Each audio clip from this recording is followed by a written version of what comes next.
आज हम लोग क्लास 10 की हिस्ट्री की पढ़ाई करने जा रहे हैं और आज का चैप्टर क्या है 2 है और उसका नाम क्या है समाजवाद एवं साम्यवाद। मतलब आज हम लोग साम्यवाद और समाजवाद जो चैप्टर नंबर 2 है उसको हम लोग शुरू करने जा रहे हैं। मतलब इसका पार्ट नंबर 1 है। आज का जो वीडियो इसका पार्ट नंबर 1 है, मतलब आज ही इसको शुरू करने जा रहे हैं। ठीक है, और आज के टॉपिक में क्या है क्वेश्चन, तो है समाजवाद का उदय और विकास। मतलब ये क्वेश्चन पूछा जाता है कि समाजवाद का उदय और विकास कैसे हुआ, ये पूछा जाता है। जब भी पूछा जाएगा लॉन्ग क्वेश्चन में पूछा जाएगा, जब भी ये क्वेश्चन पूछा जाएगा ये किसमें पूछा जाएगा, लॉन्ग क्वेश्चन में पूछा जाएगा। ठीक है, तो ये भी आपके लिए बहुत ही खास क्वेश्चन है। इसके बाद एक क्वेश्चन और हम आपको बताएंगे, वो क्या है, तो रॉबर्ट ओवेन। पूछा जाएगा कि रॉबर्ट ओवेन के बारे में आप क्या जानते हैं, रॉबर्ट ओवेन के बारे में आप क्या जानते हैं, ये भी क्वेश्चन पूछा जा सकता है। ये लॉन्ग नहीं पूछा जाएगा, ये पूछा जाएगा तो शॉर्ट में पूछा जाएगा। ये दोनों क्वेश्चन हम आज जानेंगे। ठीक है, तो इसको पता है, इससे पहले आपको हम बोल रहे हैं कि जल्दी से इसका क्या कर लीजिए, स्क्रीनशॉट ले लीजिए। जल्दी से आप इसका स्क्रीनशॉट ले लीजिए। स्क्रीनशॉट लेकर इसको क्या कीजिए, कॉपी में लिख लीजिएगा। तो उम्मीद है आप इसका स्क्रीनशॉट ले लिए होंगे। ठीक ना, अब इसको हम समझाने चलते हैं। ठीक है, तो समझते हैं कि ये समाजवाद होता क्या है। तो समाजवाद समझने से पहले आपको समझना पड़ेगा औद्योगिक क्रांति। समाजवाद हम लोग तो समझेंगे ही, इससे पहले समझते हैं औद्योगिक क्रांति क्या होता है। और औद्योगिक क्रांति जो क्वेश्चन को अगला बार हम आपको बताएंगे भी। ठीक है, तो औद्योगिक क्रांति क्या होता है, तो पहले क्या होता था, पहले मशीनों का युग तो था नहीं, कल कारखाने तो लगे हुए नहीं थे, तो जो भी काम होता था वो कहाँ होता था, घरों में होता था, है ना। जो भी हुआ बिनाई, जो भी हम लोग स्वेटर ये सब बुनाई हुआ, चाट बुनाई हुआ, या अभी जो भी कुछ उत्पादन हुआ वो क्या कहाँ होता था, घरों में होता था, कुटीर उद्योग धंधों में होता था। कुटीर उद्योग धंधों मतलब क्या, छोटे छोटे उद्योग धंधों में, जहां पर मशीनों का यूज नहीं किया जाता था, लोग उसको अपने हाथों से बनाते थे। ठीक है, लोग उसको क्या करते थे, अपने हाथों से बनाते थे। अब क्या बना कि जैसे ही औद्योगिक क्रांति शुरू हुआ, औद्योगिक क्रांति कहां पर शुरू हुआ, इंग्लैंड में, याद रखिएगा। औद्योगिक क्रांति कहां पर शुरू हुआ, इंग्लैंड में। जैसे ही इंग्लैंड में औद्योगिक क्रांति शुरू हुआ तो मशीनों का यूज होना शुरू हो गया, मशीनों का यूज होना शुरू हो गया, बड़े पैमाने पर मशीनों का प्रयोग होने लगा। इससे हुआ क्या, तो उत्पादन बहुत बढ़ गया। अब बहुत सारे कारखानों की स्थापना किया जाने लगा, कारखाना जो है बहुत सारा शुरू हो गया। जब मशीन का यूज होने लगा तो उत्पादन बढ़ने लगा, तो कारखाना का भी स्थापना शुरू हो गया। तो कारखाना का स्थापना होने से हुआ क्या ना कि दो वर्ग का समाज में जन्म हुआ, दो नया वर्ग समाज में जन्म लिया। एक वर्ग था पूंजीपति वर्ग और दूसरा था श्रमिक वर्ग। कारखाना जैसे जैसे बनते चला गया वैसे वैसे समाज में दो वर्ग का उदय हुआ। एक का नाम है पूंजीपति, दूसरा का नाम है श्रमिक। पूंजीपति किसको बोलते हैं, तो पूंजीपति वर्ग उस वर्ग को बोलते हैं जो कारखानों का स्थापना करता था, कारखानों में पैसा लगाता था, उद्योग धंधों में पैसा लगाता था, अपना पैसा इन्वेस्ट करता था और उससे मुनाफा कमाता था, ऐसा समझना। और उन कारखानों में जो काम करते थे, उन कारखानों में जो काम करते थे उनको बोला गया श्रमिक वर्ग। क्या बोला गया, श्रमिक वर्ग, ऐसा समझना। तो इससे हुआ क्या कि एक और पूंजीपति वर्ग धीरे धीरे और अमीर होते चले गए। क्यों, क्योंकि वो कारखानों में पैसा लगाते थे, तो जो भी मुनाफा होता था, जो भी प्रॉफिट होता था, सब प्रॉफिट कहाँ रखते थे, अपने पास रखते थे। और उस प्रॉफिट को रख करके नहीं, फिर क्या करते थे, नया कारखाना में लगा देते थे। तो धीरे धीरे उनका प्रॉफिट और बढ़ते गया ना, तो धीरे धीरे उनका प्रॉफिट बढ़ते गया तो क्या होते गए, अमीर होते गए और अमीर होते गए, उनका मतलब स्थिति और अच्छा होते चला गया। और दूसरी तरफ जो श्रमिक वर्ग थे, श्रमिक वर्ग का स्थिति खराब होता चला गया। श्रमिक वर्ग का स्थिति क्या होता चला गया, खराब होता चला गया। क्यों, तो उनसे काम भी ज्यादा लिया जाता था, काम भी ज्यादा लिया जाता था, काम का जो समय का घंटा था बढ़ा दिया गया था। ठीक है, अब मजदूरी भी कम लिया जाता था। तीसरे उनका स्थिति क्या होता चला गया, खराब होता चला गया। मजदूरों का जो स्थिति था वो क्या होता चला गया, खराब होता चला गया। ठीक ना, तो ये जो व्यवस्था था, इस व्यवस्था से समाज दो वर्ग उड़े हुआ, पूंजीपति वर्ग और श्रमिक वर्ग, और दोनों के बीच में बहुत बड़ा खाई बढ़ गया। नहीं खाई बढ़ गया, एक बहुत अमीर होते चला गया, एक बहुत गरीब होते चला गया। तो दोनों के बीच एक बड़ा सा खाई बन गया कि नहीं बन गया, खाई बना ना, खाई बहुत बड़ा अंतर हो गया कि नहीं हो गया समाज में। एक कहां कितना अमीर हो गया, एक कहां बहुत गरीब। एक ऐसा है जो सालों में बैठा के लोगों को खिला सकता है, और एक ऐसा है जिसको अभी खा रहा था, शाम के बारे में सोचना पड़ता था कि शाम को रोटी मिलेगा कि नहीं मिलेगा, इतना गरीब था। तो बहुत बड़ा दोनों में क्या हो गया, इस दोनों वर्ग में क्या हो गया, खाई हो गया। तो समाज में एक सामाजिक विषमता शुरू हो गया, आर्थिक विषमता शुरू हो गया। आर्थिक विषमता मतलब क्या, रुपया पैसा से रिलेटेड अंतर आ गया। अंतर आ गया ना, एक तरफ बहुत अमीर लोग है तो दूसरे तरफ बहुत गरीब लोग है ना। सामाजिक विषमता, सामाजिक विषमता मतलब एक तरफ लोगों के जीवन का स्तर बहुत ऊंचा है, दूसरी तरफ लोगों के जीने का स्तर क्या बहुत नीचा है ना। पूंजीपतियों का जीवन स्तर क्या हो गया, बहुत अच्छा हो गया, बहुत ऊंचा हो गया जीवन स्तर बहुत अच्छा, और श्रमिक लोगों का जीवन स्तर क्या हो गया, खराब होता चला गया। नहीं, तो सामाजिक विषमता आ गया, आर्थिक विषमता आ गया ना समाज में। तो कुछ नए नए जो चिंतक आए, नए नए जो लोग आए, वो इस व्यवस्था में परिवर्तन लाना चाहते थे। जो नए नए कुछ लोग आए वो इस व्यवस्था में क्या करना चाहते थे, परिवर्तन लाना चाहते थे। ठीक है, उनको ये व्यवस्था अच्छा नहीं लगा। उनका मानना था कि जो भी उत्पादन हो वो किसी एक व्यक्ति के लिए ना, तो पूरे समाज के लिए हो। मतलब जो भी फैक्ट्री लग रहा, कोई फैक्ट्री लगा, कोई उद्योग धंधा लगा, तो उसका प्रॉफिट कोई एक व्यक्ति को नहीं मिले, वो प्रॉफिट उसका क्या हो, पूरे समाज को मिले। तो इससे पूरे समाज का विकास होगा, किसी एक आदमी का विकास नहीं होगा, पूरे समाज का विकास होगा। और समाज में जो ये खाई बन गया है ना, ये खाई धीरे धीरे क्या होगा, भरा जाएगा, मिट जाएगा, है ना। और लोगों का जीवन का स्तर क्या, सबका एक जैसा हो जाएगा, सब लोग आर्थिक रूप से समान हो जाएंगे, सामाजिक रूप से भी क्या हो जाएंगे, समान हो जाएंगे, ठीक ना। इन्हीं लोगों को बोला गया क्या, समाजवादी। इन्हीं लोगों को क्या बोला गया, समाजवादी। ये जो विचारधारा है इसी को बोलते हैं समाजवाद। तो आया समझ में समाजवाद कैसे जन्म लिया, समझ में आया समाजवाद कैसे जन्म लिया। बिल्कुल एक कहानी पर आपको बता रही है, अगर आपको शुरू से पता चला होगा ये आप जो लिखा है ना, आप इसमें भी वही चीज लिखा हुआ है। मान लीजिए कि इससे अच्छा जो लगा हम बोल लिए वो, आप वो भी लिख सकते हो, ठीक है। जो हम बोले वही चीज यहाँ पर क्या हुआ है, लिखा हुआ है। आया समझे ना। तो समझ में आया समाजवाद का जन्म कैसे हुआ। अब इसका हम लोग प्रकार जानेंगे। तो समाजवाद का जन्म समझ आ गया ना, एक बार फिर से हम शुरू करते हैं, ठीक है। एक बार फिर से आप ध्यान दे दीजिए, फिर इसका प्रकार बताएंगे। तो देखिए हुआ क्या कि शुरू के समय में क्या होता था, जो भी मतलब उत्पादन हुआ करता था, जो भी उत्पादन होता था वो क्या होता था, कुटीर उद्योग धंधों में होता था, है ना। तो मतलब छोटे छोटे मतलब घर ये सब जो रहता था वहीं पर उत्पादन का काम चलता था। वहीं पर स्वेटर बनाता था, साल बनाता था, कपड़ा बनाता था। ये जो भी उत्पादन होता था वो छोटे छोटे मतलब घरों में ही होता था, ठीक है। कोई बड़ा सा उत्पादन केंद्र नहीं था। लेकिन जैसे ही इंग्लैंड में औद्योगिक क्रांति हुआ, ध्यान से सुनना, जैसे ही इंग्लैंड में औद्योगिक क्रांति शुरू हुआ तब मशीनों का उपयोग बढ़ गया। मशीनों का उपयोग क्या हो गया, बढ़ गया। अब कारखानों की संख्या बढ़ना शुरू हो गया। कारखानेदारी प्रथा का शुरुआत हुआ, किससे, औद्योगिक क्रांति से।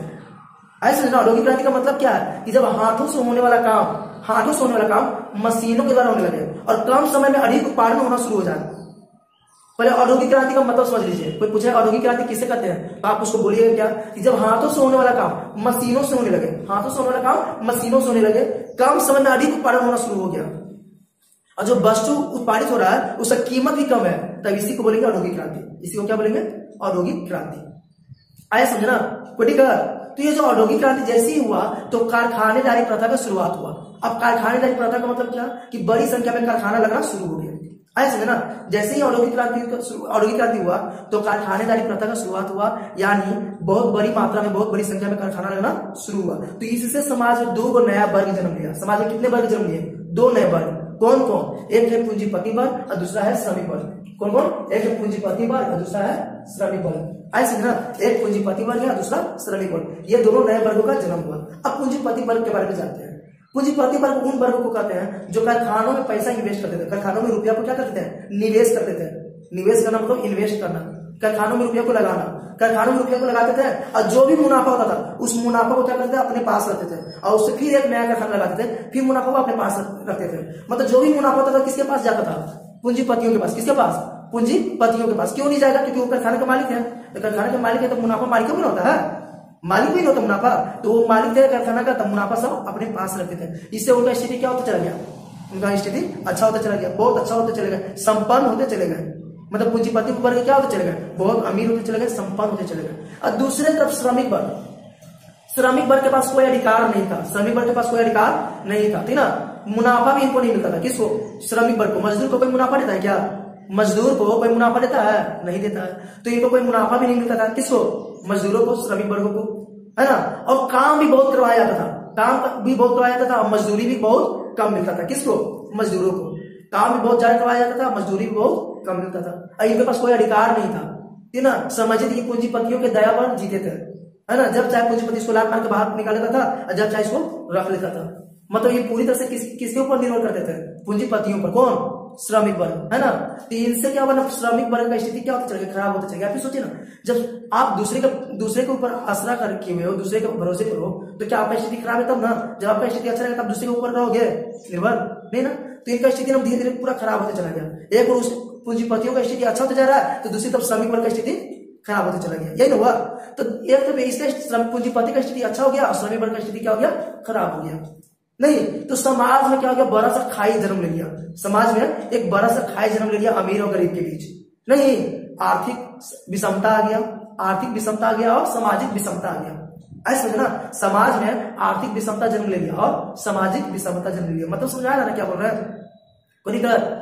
तो इसी व्यवस्था में कुछ लोग परिवर्तन लाना चाहते थे। इसी व्यवस्था में कुछ लोग क्या चाहते थे, परिवर्तन चाहते थे। क्या चाहते थे, परिवर्तन। उनका मानना था कि जो भी उत्पादन हो ना, जो भी उत्पादन हो वो कि उसका फायदा किसी एक आदमी को ना मिले, उसका फायदा पूरे समाज को मिले, ठीक ना। कुछ लोग इस व्यवस्था में परिवर्तन लाना चाहते थे। उनका मानना था कि जो भी उत्पादन हो उसका फायदा एक आदमी को ना मिलकर क्या, पूरे समाज को मिले, ठीक ना। उस पर नियंत्रण किसी एक आदमी का ना हो, पूरे सरकार का हो। ठीक है ना, जो भी उत्पादन हो रहा है उसका उस पर नियंत्रण किसी एक आदमी का ना हो, किसका हो, सरकार का हो, राज्य सरकार हो या देश सरकार हो, जो भी हो सरकार का हो। तो इससे होगा क्या कि समाज का भी सही से विकास होगा, है ना। एक आदमी का विकास नहीं होगा, पूरे समाज का विकास होगा। और ये जो खाई है अमीरी और गरीबी के बीच, वो खाई धीरे धीरे क्या हो जाएगा, कम हो जाएगा, और सब लोगों को जीने का समान अवसर मिलेगा। सभी लोगों को जीने का अच्छा अवसर मिलेगा कि नहीं मिलेगा, है ना। इन्हीं लोगों को क्या बोला गया, समाजवादी। इन्हीं लोगों को क्या बोला गया, समाजवादी। ठीक है, इन्हीं लोगों को समाजवादी बोला गया। ठीक है, और ये जो विचारधारा है इसको बोला गया समाजवादी। विचारधारा को क्या बोला गया, समाजवाद। तो समझ में आ गया समाजवाद, प्लीज समझा, समझ में आ गया समाजवाद। वही चीज यहाँ पर आपको लिखा हुआ है, जितना ये पता है ना वही चीज लिखा हुआ है। और समाजवाद का सबसे पहला प्रयोग 1827 में हुआ। ये जीके पूछा जाता है कि समाजवाद शब्द का पहला प्रयोग कब हुआ, 1827 में। 1827 में समाजवाद शब्द का पहला प्रयोग 1827 में हुआ। अब समाजवादी जो विचारधारा है, देखिए समाजवादी विचारधारा, इसको दो भागों में बांटा गया। कितने भागों में, दो भागों में। समाजवादी विचारधारा है ना, इसको दो भागों में बांटा गया। एक को बोलते हैं आरंभिक समाजवादी, तो शुरू वाला समाजवादी। आरंभिक समाजवादी मतलब शुरू वाला समाजवादी, या इसी का एक और नाम है कार्ल मार्क्स के पहले का समाजवादी। कार्ल मार्क्स के पहले का समाजवादी। हम लोग कार्ल मार्क्स के बारे में जानेंगे अगले पार्ट में। कार्ल मार्क्स है ना, ये भी बहुत इंपॉर्टेंट क्वेश्चन है आपके लिए। अब VVI क्वेश्चन में आता है कार्ल मार्क्स। कार्ल मार्क्स जो है बहुत ही इंपॉर्टेंट क्वेश्चन है, बहुत ही VVI क्वेश्चन है, ये आपको अगले पार्ट में पढ़ाएंगे। ठीक है, अभी बस समझ लीजिए कि एक पार्ट को बोलते हैं आरंभिक समाजवादी या कार्ल मार्क्स से पहले का समाजवादी। ठीक है, ये इसको आदर्शवादी, स्वप्नदर्शी या यूटोपियन समाजवादी भी कहते हैं। इसको क्या बोलते हैं, आदर्शवादी, स्वप्नदर्शी या यूटोपियन समाजवादी। मतलब 3 नाम और है। और अगला क्वेश्चन में हम यही बताएंगे, यूटोपियन समाजवादी। ये भी बहुत VVI क्वेश्चन है, अभी बस जान लीजिए। अगला हम आपको क्या बताएंगे, यूटोपियन समाजवादी। ये भी बहुत खास क्वेश्चन है एग्जाम के लिए। ठीक है, तो क्या हम सीखे, यही सीखे सर कि समाजवादी को दो, समाजवादी विचारधारा को कितने भाग में बांटा गया, 2 भागों में। पहला भाग कौन है, आरंभिक समाजवादी, है ना, यानी कार्ल मार्क्स के पहले का समाजवादी। इसका और क्या क्या नाम है जी, तो स्वप्नदर्शी समाजवादी नाम है, आदर्शवादी नाम है, स्वप्नदर्शी और यूटोपियन समाजवादी, है ना नाम। ठीक है, ये क्या करते थे, ये वर्ग संघर्ष की नहीं, वर्ग समन्वय की बात करते थे। ये वर्ग संघर्ष की नहीं, वर्ग समन्वय की बात करते थे। मतलब ये चाहते थे क्या ना कि समाज में परिवर्तन हो, लेकिन शांति ढंग से। ऐसा समझना, कोई विद्रोह नहीं करना है, कोई क्रांति नहीं करना है, जो इनका मानना था। ऐसा समझना, ये जो यूटोपियन समाजवादी थे या कार्ल मार्क्स के पहले के जो समाजवादी थे, जिसको स्वप्नदर्शी समाजवादी बोलते हैं, आदर्शवादी समाजवादी बोलते हैं, इनका मानना था, क्या मानना था कि वर्ग संघर्ष ना होकर के क्या हो, वर्ग समन्वय हो। वर्ग संघर्ष नहीं बल्कि वर्ग समन्वय हो। मतलब या मतलब समाज में परिवर्तन हो, लेकिन विद्रोह नहीं हो, क्रांति नहीं हो, शांतिपूर्ण तरीके से हो, शांतिपूर्ण तरीके से हो। आया समझे ना, ये इनका मानना था। इसमें कौन कौन से आते हैं, इसमें आते हैं सेंट साइमन, चार्ल्स फूरिये और Robert Owen. Saint Simon France के थे जी, याद रखिएगा, सेंट साइमन फ्रांस के थे, चार्ल्स फूरिये भी शायद फ्रांस के थे, और रॉबर्ट ओवेन इंग्लैंड के थे। ठीक है, तो ये लोग आते हैं किसमें, यूटोपियन समाजवादी में। ठीक है, ये लिखा क्रांति के बदले शांतिपूर्वक परिवर्तन चाहते थे, है ना। क्रांति के बदले क्या चाहते थे, शांतिपूर्वक परिवर्तन। आया कि नहीं आया, आ गया ना। अब अगला यहाँ पर कार्ल मार्क्स के बाद का समाजवादी। कार्ल मार्क्स से बाद, कार्ल मार्क्स से पहले का था, अब कार्ल मार्क्स से बाद का समाजवादी। ठीक है, इनमें कौन आते हैं, इसमें आएंगे फ्रेडरिक एंगल्स, कार्ल मार्क्स। ये दोनों का नाम सबसे ज्यादा फेमस है, किसका, फ्रेडरिक एंगल्स और कार्ल मार्क्स। ठीक है, इनको साम्यवादी भी कहते हैं। क्या कहते हैं, साम्यवादी भी। आया समझना, इसको क्या बोलते हैं, साम्यवादी भी कहते हैं। ये उल्टा बोल देते हैं, इनसे जस्ट ये उल्टा था। दोनों का मकसद सेम था, मकसद इनका भी था कि क्या है, इनका भी मकसद वही था कि श्रमिकों का भी स्थिति क्या हो, सही हो। इनका भी मकसद वही था कि श्रमिकों का भी स्थिति भी क्या हो, सही हो। लेकिन ये शांतिपूर्वक तरीके से चाहते थे, ये शांतिपूर्वक तरीके से नहीं चाहते थे। ये देखिए यहाँ पर लिखा हुआ है कि वर्ग समन्वय का नहीं बल्कि वर्ग संघर्ष की बात करते थे। ये क्या चाहते थे, वर्ग संघर्ष की बात करते थे, मतलब क्रांति लाना चाहते थे समाज में। कौन, कार्ल मार्क्स के बाद के समाजवादी। आया समझना, कार्ल मार्क्स के बाद के समाजवादी जो है वो क्या लाना चाहते थे, क्रांति लाना चाहते थे। ठीक है, ये समाजवाद का एक नया परिभाषा दिए। कौन, ये लोग समाजवाद का एक नया तरीके से परिभाषित किया, उसको बोलते हैं वैज्ञानिक समाजवाद। उसको क्या बोलते हैं, वैज्ञानिक समाजवाद। समाजवाद को एक नए तरीके से परिभाषित किया, उसको बोलते हैं वैज्ञानिक समाजवाद। तो यही था आपका टॉपिक, समाजवाद का उदय और विकास। तो इससे क्वेश्चन क्या पूछा जाएगा, एक तो ये क्वेश्चन पूछा जाएगा समाजवाद का उदय कैसे हुआ, विकास कैसे हुआ। दूसरा ये पूछा जाएगा कि आरंभिक समाजवादी और कार्ल मार्क्स के बाद के समाजवादी में क्या अंतर है। तो अंतर दिख रहा है ना, अंतर नहीं दिखा जी, दिखा ना। ये क्या कर रहे हैं, वर्ग संघर्ष की नहीं बल्कि वर्ग समन्वय की बात कर रहे हैं। ये क्या करते थे, वर्ग समन्वय की नहीं वर्ग संघर्ष की बात करते थे। ये क्रांति लाना नहीं चाहते थे, ये शांतिपूर्वक काम करना चाहते थे। ये समाज में क्रांति लाना चाहते थे, है ना, समाज में क्या लाना चाहते थे, क्रांति लाना चाहते थे। अब क्या है कि दोनों में समानता क्या है, दोनों में समानता क्या है, ध्यान से सुनिए, दोनों में समानता क्या है, तो दोनों में समानता ये है कि दोनों क्या चाहते थे, दोनों यही चाहते थे कि श्रमिकों का स्थिति में क्या है, सुधार आवे। समानता ये जी, दोनों का मकसद एक ही था, मकसद एक ही था, दोनों का मकसद यही था, दोनों का यही समानता था कि श्रमिकों की स्थिति में क्या लाना चाहते थे, सुधार लाना चाहते थे।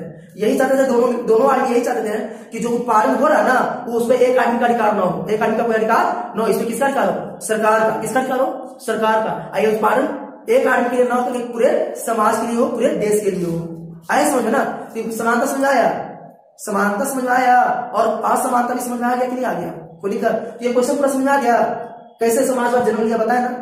ध्यान से सुनिएगा और उसको लिखने की कोशिश कीजिएगा, आप लिख पाओगे, अपने से बना के लिखोगे, अपना लैंग्वेज हो जाएगा। जरूरी नहीं ये लिखेगा, ये तो आपको गाइड करने के लिए लिखिए। आए समझे ना, कोई दिक्कत। अब हम चलते हैं रॉबर्ट ओवेन को जानते हैं। किसको जानेंगे, रॉबर्ट ओवेन। रॉबर्ट ओवेन कौन थे, बताया था ना कि रॉबर्ट ओवेन कौन थे। तो रॉबर्ट ओवेन इसमें आते हैं, देखिए आपको निकल है। तो रॉबर्ट ओवेन किसमें आते हैं, यूरोपियन समाजवादी में। ये ऐसा ऑब्जेक्टिव पूछा जा सकता है कि समाजवाद शब्द का पहला प्रयोग कब हुआ, 1827 है ना। पूछा जाएगा कि रॉबर्ट ओवेन किस प्रकार के समाजवादी थे, तो यूटोपियन समाजवादी थे। या ऐसा भी रहेगा कि निम्न में से कौन यूटोपियन समाजवादी थे। ऑप्शन रहेगा यहाँ पर ये सब भी रहेगा, ये सब भी रहेगा। आपको देख करके उसको क्या करना है, टिक मारना है। आया समझे ना। पूछा जाएगा कि इनमें से कौन जो है साम्यवादी थे। ये लोग साम्यवादी नहीं कहलाते, साम्यवादी कौन कहलाते हैं, ये लोग साम्यवादी कहलाते हैं। तो ये सब आपको ऑप्शन ये ऑब्जेक्टिव में पूछा जा सकता है। तो ऑब्जेक्टिव क्लियर हुआ इतना, एक टॉपिक क्लियर हुआ। समाजवाद समझ आया, समाजवाद कैसा विचारधारा समझ आया, कोई दिक्कत है नहीं। चलिए अब रॉबर्ट ओवेन के बारे में जानते हैं। तो इंग्लैंड में समाजवाद का समझिए प्रवर्तक बोला जाता है इसको, रॉबर्ट ओवेन को। इंग्लैंड में समाजवाद का प्रवर्तक कौन थे, रॉबर्ट ओवेन। इंग्लैंड में समाजवाद का प्रवर्तक जनक कौन थे जी, रॉबर्ट ओवेन। हुआ क्या कि औद्योगिक क्रांति इंग्लैंड में हुई, तो सबको पता है इंग्लैंड में औद्योगिक क्रांति शुरू हुआ। किससे, कारखानेदारी प्रथा शुरू हुआ, ये भी बात बता दिए, पता ना जी कि कारखानेदारी प्रथा शुरू हुआ। तो कारखानेदारी प्रथा शुरू हुआ तो श्रमिकों का शोषण किया गया, शोषण किया गया मतलब श्रमिकों के साथ अत्याचार किया गया, नहीं किया गया, खूब उससे काम लिया जाता था। ये विषय पता है ना, अभी पता है ना कि श्रमिकों से खूब काम लिया जाता था, अब मजदूरी कम लिया जाता था। नहीं, काम खूब लिया जाता था श्रमिकों से, मजदूरों से, अब मजदूरी क्या किया जाता था, कम लिया जाता था, है ना। श्रमिकों को कोई अधिकार भी नहीं मिलता, श्रमिकों को कोई अधिकार भी नहीं था, कोई मुनाफा भी नहीं मिलता था। तो श्रमिकों के साथ अत्याचार हो रहा है ना जी। तो इसी में रॉबर्ट ओवेन सुधार चाहते थे, रॉबर्ट ओवेन इसको रोकना चाहते थे। क्या चाहते थे, रोकना चाहते थे। इसलिए रॉबर्ट ओवेन क्या किया ना, एक कारखाना लगाया। एक क्या किया, कारखाना लगाया। कहां पर, तो स्कॉटलैंड। स्कॉटलैंड में एक जगह है न्यू लुनार, स्कॉटलैंड में एक जगह है न्यू लुनार। स्कॉटलैंड के न्यू लुनार की जगह पर क्या किया, एक कारखाना लगाया। कौन, ओवेन। कारखाना लगा के उसमें क्या किए, तो श्रमिकों को क्या किए, काम की व्यवस्था तो दिए किए, रहने के लिए आवास दिए, रहने के लिए आवास मतलब घर, रहने की भी व्यवस्था कर दिए। कौन, ओवेन। अच्छा भोजन दिए जी, अच्छा भोजन दिए। देखिए ये क्या क्या किए, तो श्रमिकों के लिए आवास की व्यवस्था की है, अच्छा भोजन की व्यवस्था की है, मजदूरी भी अच्छा दी है ना। ऐसा नहीं कि मजदूरी कम कर दिए, और रहने के लिए तो दे रहे हैं ना जी, और खाना दे रहे हैं ना तो मजदूरी कम देंगे, ऐसा नहीं। रहने के लिए भी दिए, खाना भी दिए और मजदूरी भी अच्छा दिए। इतना ही नहीं, इनके बच्चों के लिए शिक्षा की व्यवस्था भी की है, ऐसे ना, शिक्षा, चिकित्सा, इसकी भी व्यवस्था की है। ठीक है, चाहो तो आप बोल नहीं सकते अपने मन से कि ये क्या किए, मजदूरों के लिए शिक्षा और चिकित्सा दोनों की व्यवस्था की है, इलाज की व्यवस्था भी की है। इससे हुआ क्या कि इनका मुनाफा में वृद्धि हुआ। मुनाफा में क्या हुआ, वृद्धि हुआ। मुनाफा में वृद्धि नहीं होगा। अब कोई मालिक है जो आपके लिए इतना काम कर रहा है, तो आप भी अपने मालिक के लिए क्या करोगे, मन से काम करोगे कि नहीं करोगे। और जब मन से आप काम करोगे तो जाहिर सी बात है कि प्रॉफिट अपने आप बढ़ जाएगा, बढ़ेगा कि नहीं बढ़ेगा। जिससे उनको मुनाफा भी बहुत हुआ। किनको, रॉबर्ट ओवेन को। इनका मानना ही था कि जो संतुष्ट श्रमिक है वही वास्तविक श्रमिक है। इनका मानना था कि जब तक श्रमिक संतुष्ट नहीं होगा ना, संतुष्ट मतलब उनकी इच्छाओं को हम पूरा नहीं करेंगे ना, तब तो वो वास्तविक श्रमिक नहीं है। देखिए ये क्या किए, श्रमिकों की इच्छाओं को पूरा कर दिए, रहने का व्यवस्था कर दिए, खाना का व्यवस्था कर दिए, पढ़ाई की व्यवस्था कर दिए, इलाज की व्यवस्था कर दिए, मजदूरी भी अच्छा दी है, समय भी कम काम करवाते थे। इन लोग से काम ही क्या करते थे, कम करवाते थे। तो इससे क्या हुआ, मजदूर लोग क्या हो गया, संतुष्ट हो गया। तो इससे इनका मुनाफा क्या हो गया, बढ़ गया। अब मुनाफा बढ़ गया तो यही इनका मानना था कि संतुष्ट श्रमिक ही वास्तविक श्रमिक है। तो रॉबर्ट ओवेन के बारे में समझ आया, क्या क्या समझाया रॉबर्ट ओवेन के बारे में, यही बात कि इंग्लैंड में समाजवाद का प्रवर्तक कौन थे जी, रॉबर्ट ओवेन, है ना। इनको स्वप्नदर्शी समाजवादी बोलते। लेकिन स्वप्नदर्शी समाजवादी में आया कि नहीं आया नाम रॉबर्ट ओवेन का। स्वप्नदर्शी समाजवादी को बोलते हैं, यूटोपियन समाजवादी, इनको स्वप्नदर्शी समाजवादी भी बोलते हैं। कोई दिक्कत, आप देख सकते हैं, आंसर बताया ना जी, कोई दिक्कत। तो हुआ क्या कि इंग्लैंड में जैसे ही औद्योगिक क्रांति हुआ तो कारखानेदारी प्रथा का शुरुआत हुआ। तो इससे हुआ क्या कि श्रमिकों का खूब शोषण किया गया, श्रमिकों के साथ खूब अत्याचार किया गया, खूब शोषण किया गया उसका। इसको ये रोकना चाहते थे। कौन रोकना चाहते थे, रॉबर्ट ओवेन। रॉबर्ट ओवेन इस चीज को रोकना चाहते थे इसके लिए वो क्या किए, स्कॉटलैंड के न्यू लुनार्क नामक जगह पर क्या किए, एक कारखाना लगा, है ना। वहां पर मजदूरों के लिए, श्रमिकों के लिए आवास की व्यवस्था की, आवास में घर, आवास की व्यवस्था कर दिए, अच्छा भोजन की व्यवस्था की, मजदूरी अच्छा दिए, उचित मजदूरी भी मिला, है ना, इलाज की व्यवस्था कर दिए, शिक्षा की व्यवस्था भी कर दिए। इससे हुआ क्या कि इनके मुनाफा में बहुत बढ़ोतरी हुआ, मुनाफा बहुत बढ़ गया इनका जो मुनाफा है ना, प्रॉफिट बहुत बढ़ गया। इनका मानना था कि संतुष्ट श्रमिक ही वास्तविक श्रमिक है। तो यही था आपका रोबोट ओवेन। इतना हो गया, कोई दिक्कत? तो समाजवाद समझ में आ गया, रोबोट ओवेन भी आपको समझ में आ गया होगा। अब अगले पार्ट में हम आपको बताएंगे क्या, यूटोपियन समाजवादी बची है वो बताएंगे, है ना, कार्ल मार्क्स बचा हुआ है वो बताएंगे, रूस की क्रांति है वो बताएंगे। अभी बहुत सारे क्वेश्चन तो शुरू ही किए हैं, अब इसका कई पार्ट हम लोग को पढ़ना है। तो मिलते हैं अगले वीडियो में इसी के अगले पार्ट के साथ।